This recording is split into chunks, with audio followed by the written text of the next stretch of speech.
दोनों महिला टीम कृपया मैदान में उपस्थित हो जाएं।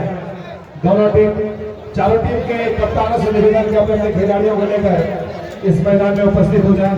थोड़ा सा जगह और बनाना पड़ेगा शायद, क्योंकि चार टीम आएंगी। थोड़ा सा और जगह बनाएं।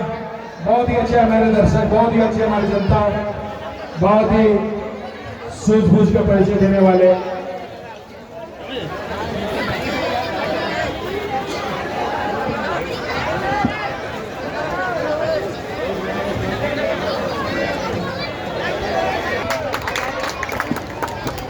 मुकेश जी,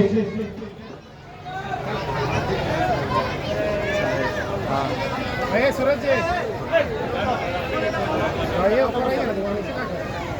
जय झारखंड, जय झारखंड, जयराम माता जिंदाबाद, टाइगर जयराम माता जिंदाबाद, टाइगर जयराम माता जिंदाबाद। बहुत बहुत धन्यवाद। और जब तक हमारे मुकेश जी यहाँ आ रहे हैं, मैं हमारे टाइगर महोदय से दो शब्दों की गुजारिश करूंगा कि वो हमारे दर्शकों के बीच अपने सम्मानित करने के लिए मैं हमारे मुकेश जी से गुजारिश करूंगा कि वो आए और गुलदस्ता देकर हमारे टीम के साथ सुबोध मातो जी, हमारे समाज सेवी कांटरा ग्राम के, कृपया सम्मानित करें, गुलदस्ता देकर सम्मानित करें। वो जोरदार तालियां। सुबोध मातो जी का बहुत बहुत धन्यवाद, मुकेश जी का बहुत बहुत धन्यवाद।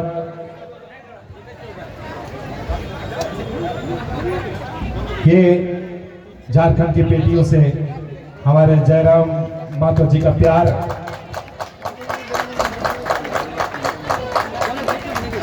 अपनी भेंट को झारखंड की बेटियों के लिए भेंट दिया। बहुत बहुत धन्यवाद।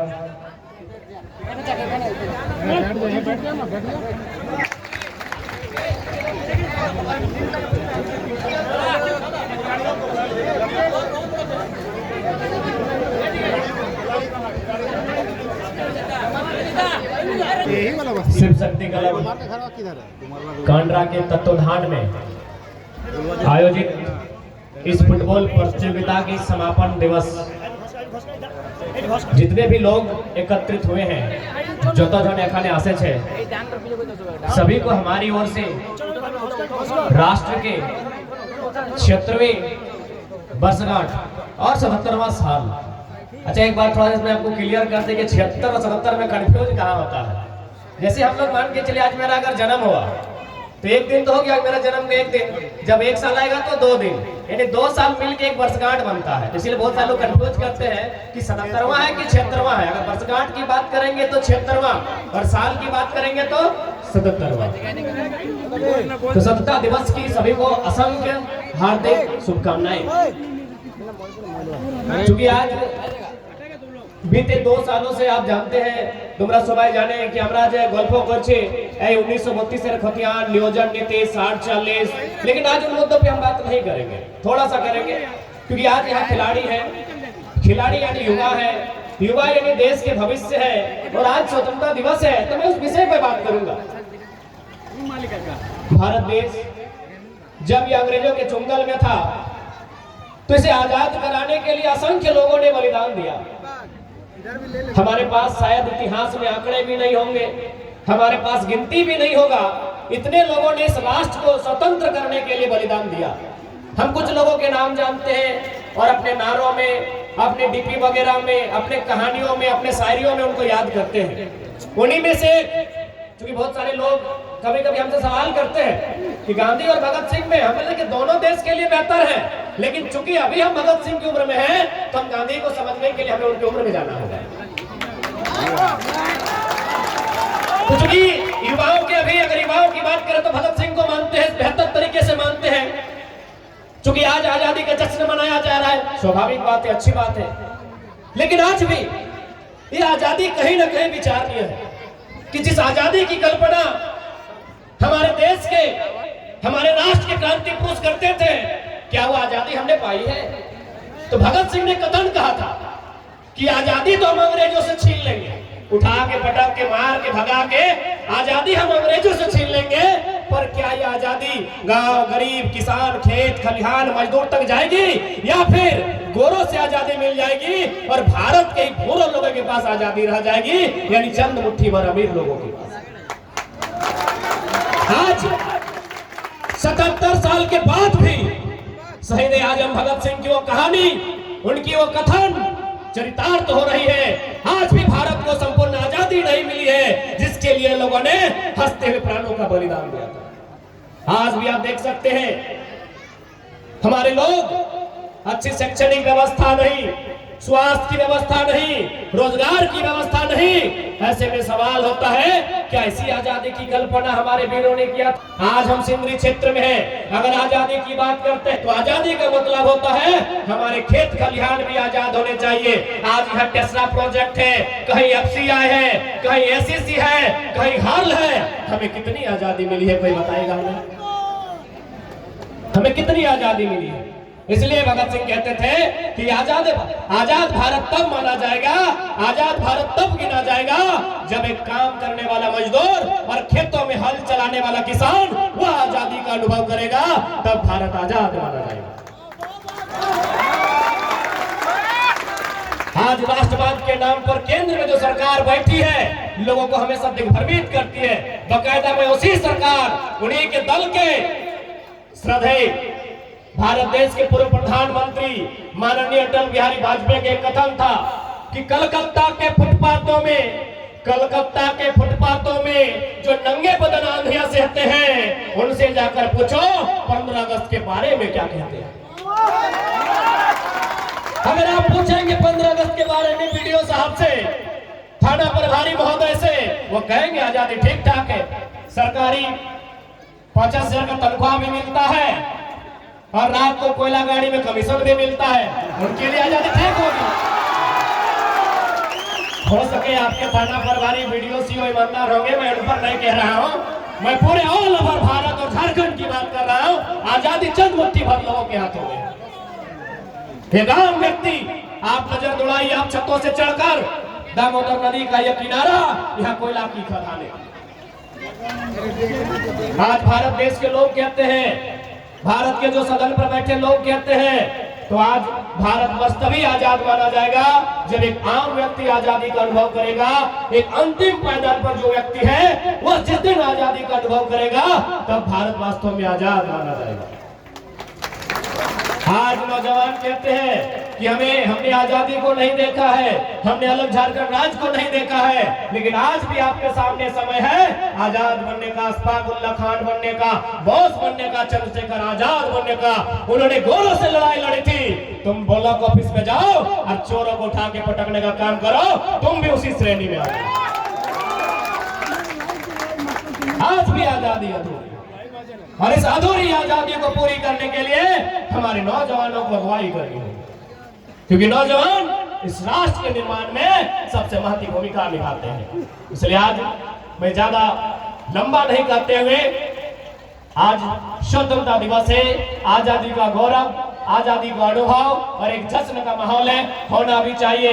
अंग्रेजों के लगभग यातना भरे शासन के बाद हमने भारत, हमारे पूर्वजों ने, हमारे महापुरुषों ने इस मुल्क को आजाद करवाया था। हमें गौरव करने का अधिकार है, हमें जश्न का मनाने का भी अधिकार है, लेकिन चिंता करने का भी हमें समय होना चाहिए कि आजादी कहां है।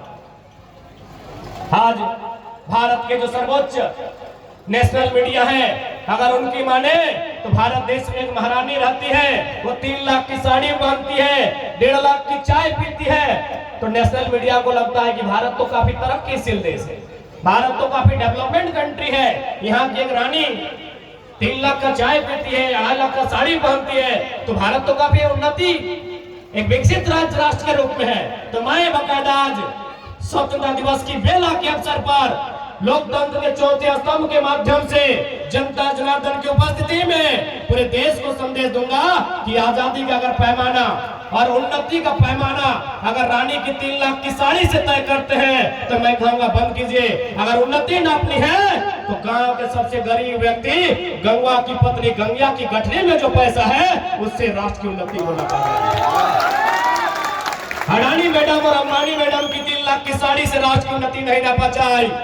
गांव में सबसे गरीब व्यक्ति होता है, उसकी अर्धांगिनी की गठरी उस गठरी में जो पैसा है, उस पैसे से वो बाजार की जरूरतमंद चीजों को खरीद पाती है कि नहीं, उससे आजादी का और उससे उन्नति का अनुभव किया जाए, तब भारत वास्तव में आजाद कहलाएगा, तब भारत वास्तव में श्रेष्ठ कहलाएगा।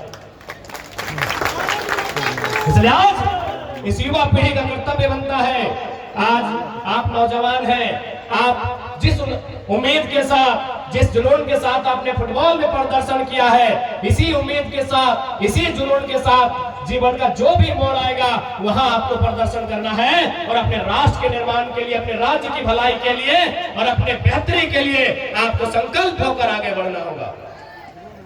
चूंकि बात फुटबॉल के मैदान की है, आज बहुत सारे लोग हो सके खेल को लेकर नकारात्मक टिप्पणियां करते होंगे, तो उन लोगों से कहिएगा कि आप भारत के महान संत विवेकानंद से महान नहीं है।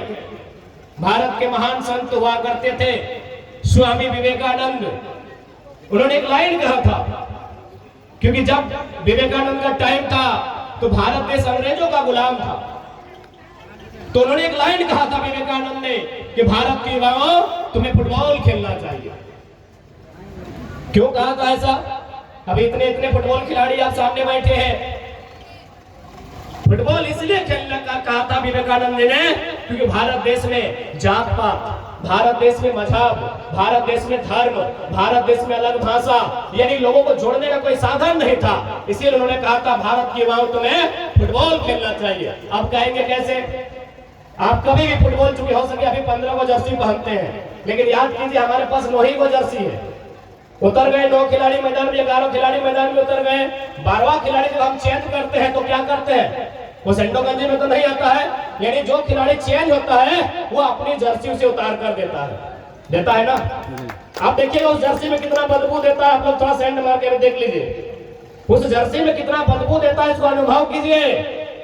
एक तो आप आधा घंटा खेले हैं, पसीना से भीगे हैं, ऊपर से ग्राउंड में कितना बार कीचड़ से, मिट्टी से आप लटपटाए हैं, उसका कोई हिसाब नहीं है। लेकिन वो खिलाड़ी जो 12वां खिलाड़ी के रूप में आता है, सहर्ष आपकी जर्सी को स्वीकार करता है, उसे बदबू का एक छटाक अनुभव नहीं होता है। बकायदा आप घर जाइए, अपना बढ़िया ब्रांडेड शर्ट अपना छोटा भाई को बोलिए पहनेगा, बोले अच्छी सेंट मारता है, 2 बार खींचेगा रिन साबुन से तब पहनेगा। आपका ब्लड है, आपसे उसका ब्लड रिलेशन है, लेकिन आपका भाई इनकार कर देगा कि नहीं हम आपका शर्ट नहीं पहनेंगे, ये 2 दिन से पीछा नहीं है। लेकिन जब खेल के मैदान में आते हैं, वही खिलाड़ी आपका बदबू देने वाला टी-शर्ट उतरता है और मैदान में जाता है, यानी वहां भेदभाव नहीं होता है। यही बात विवेकानंद ने कहा था कि खेल के मैदान में भेदभाव नहीं होता है, वहां जुड़ने का मौका मिलेगा। बाकी आप नहीं चले जाए, आपकी जाति अलग है, आपका धर्म अलग है, आपका मजहब अलग है, आपकी भाषा अलग है। एक बात बताइए, खेल के मैदान में आपको जरा भी लगा कभी कि हम एक दूसरे से अलग है? थोड़ा सा भी? विजेता उपविजेता टीम, मैं आपसे पूछ रहा हूँ, कभी लगा एक टीम बन के खेले कि नहीं? जबकि आपकी टीम में है कि सभी एक ही कास्ट के थे? क्योंकि मैंने परिचय पूछा तो सबसे ज्यादा संथाली भाई लोग थे। तो क्या गारों के गारों संथाली भाई थे? नहीं, 1-2 विश्वकर्मा भाई लोग थे, मोदक भाई लोग थे कि नहीं? यानी एक ग्राउंड जो होता है, स्पोर्ट जो होता है, वो भेदभाव से ऊपर होता है। इसलिए मैं सभी को संदेश देना चाहूंगा, आप पेशे से डॉक्टर बनिए, इंजीनियर बनिए, वकील बनिए, लेकिन एक स्पोर्ट्स पर्सन जरूर बनिएगा।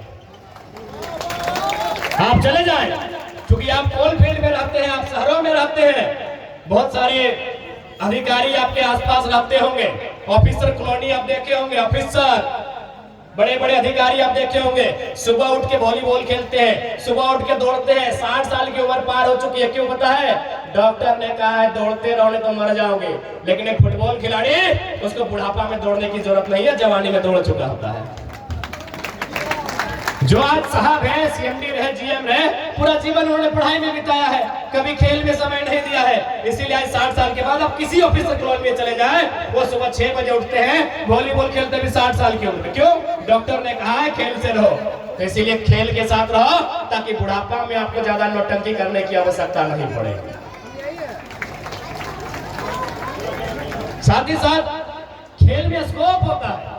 भले झारखंड की सरकार क्या कर रही है पता नहीं, हमारे चूंकि ये कोलफील्ड साइड है, ये कोलफील्ड का सेक्टर है, आज से 40-50 साल पहले, यानी 1970 का जो दौर था, 1980 का जो दौर था, हमारे गांव में एक लाइन कहते थे कि अरे छोड़ा, बुझते हैं ना आप लोग? हाँ, लड़का को छोड़ा बोला जाता है कि अरे बबुआ दुए टचिए तो टका कमाए सकल है। टका माने पैसा कमाना। आखिर हम लोग इतना जो भी कर रहे हैं पैसा कमाना है भाई, अपना जीवन थोड़ा बेहतर बनाना है, अपनी लाइफ को अच्छा लेके चलना है। तो हमारे गांव देहात में एक लाइन कहा जाता था कि अरे छोवा दुए टचिए तो टका कमाए सकल है, एक बार टणिया दौड़ के न तो मटिया कोड़ के। आप लोग नहीं सुने हैं? टणिया दौड़ के नहीं तो मटिया कोड़ के। तो भाई इसका मतलब क्या है समझा देते हैं कि टणिया दौड़ के मतलब क्या है और मटिया कोड़ के मतलब क्या है। मटिया कोड़ के मतलब है, आज से मैं जब 1970 का टाइम था, हमारे जो पूर्वज थे, खासकर मैं अपना व्यक्तिगत बताता हूँ, मेरा नाना का जीजा जी, उसका 2 भाई, मेरा नाना का अपना भाई, लगभग 10 आदमी को हम जानते हैं। वो लोग मिट्टी काटने गया था।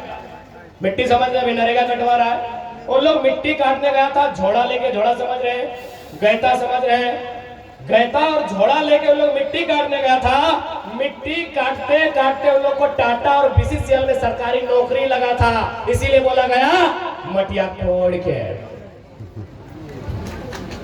यानी मिट्टी काटते काटते। आज भी हर गांव का इतिहास होगा, पता नहीं आपके चासनाला और कांड्रा क्षेत्र का क्या इतिहास है।